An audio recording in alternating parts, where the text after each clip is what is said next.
Okay, well, I don't want to waste too much time at the beginning of this video talking, but basically I'm going to be doing 4 different ways of drawing manga eyes here. So I'm going to zoom in on the first one, and because I'm trying to do so much in one video, I'm going to do a lot of time lapse, but I am going to come back and talk about what I've done. So let's just go ahead and get on with it.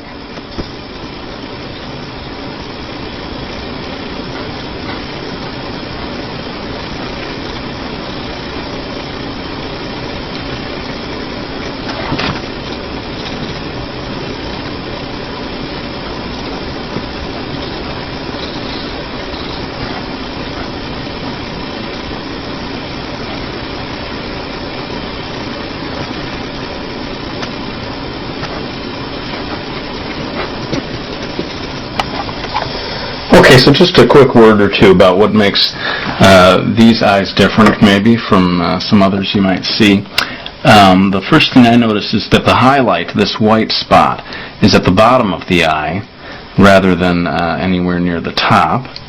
That's sort of unusual, or makes it different.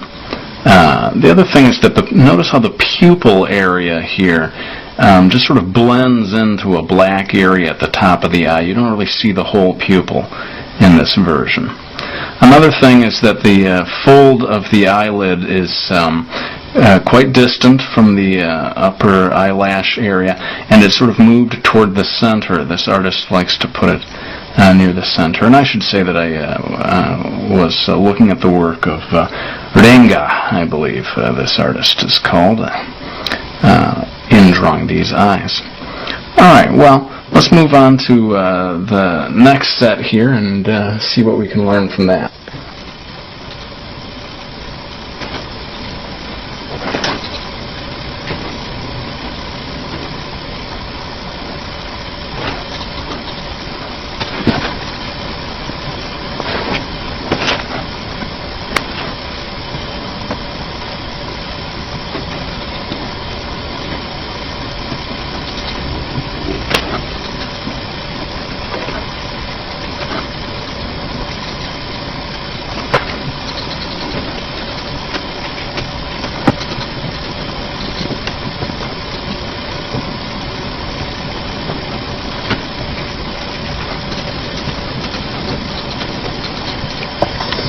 Okay, these came from Fruits Basket by Natsuki Takaya, and boy, are these different, you know? I mean, you don't even have any indication of the pupil at all. And it's a cool effect, you know, by deciding not to draw the pupil in the middle of the eye. You just get this very different glassy look that you probably don't see in anyone else's manga. In any case, one of the big things beyond not including a pupil is getting into cross-hatching. You can see all these lines going back and forth. Cross-hatching is tough. I could do a whole video on that alone. It just takes many years of practice before you can really get it right. Notice that the nose is on the same level with the bottom of the eyes. That's really quite high, but again, makes her very cute. Let's move on to the next one.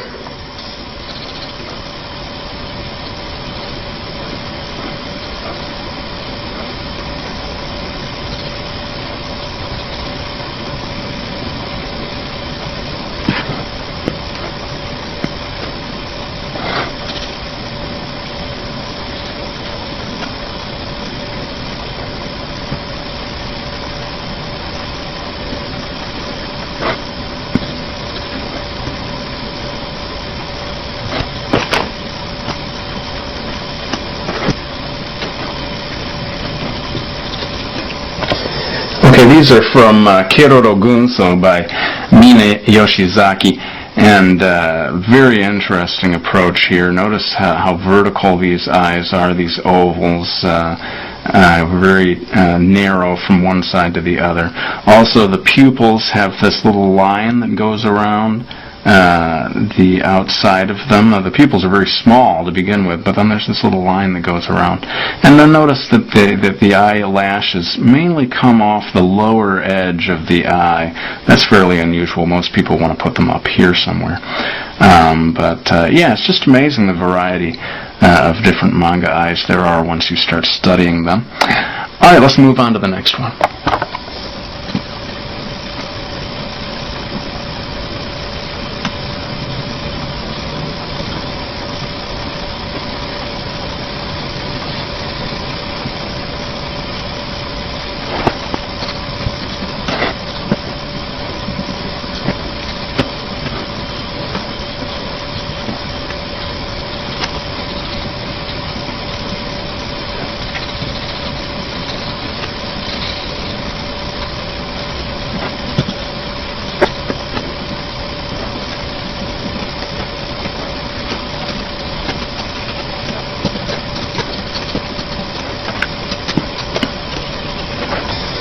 Well, I couldn't resist doing my character, Miki, from my manga series, Miki Falls, as the last thing to draw today.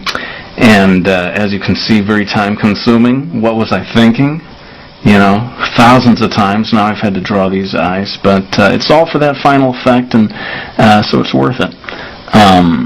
One thing I can say about the way I draw these eyes is the importance of getting the one good highlight there, a nice bold pupil, and then this dark ring around the edge, and just kind of letting things get dark at this side and lightening them up as I go down. And I go kind of crazy with the eyelashes, but I can't resist that. Anyway, thanks so much, folks, for watching my videos and for subscribing. Let's pull on back here so we can see all 4 of the eyes that we drew here today. I guess all 8, I should say. In any case, if you are interested in my manga, Miki Falls, please click on over to my channel. You'll see a lot of info there, different videos and so forth about that. Otherwise, thanks for watching my videos, and I'll be back with another one real soon.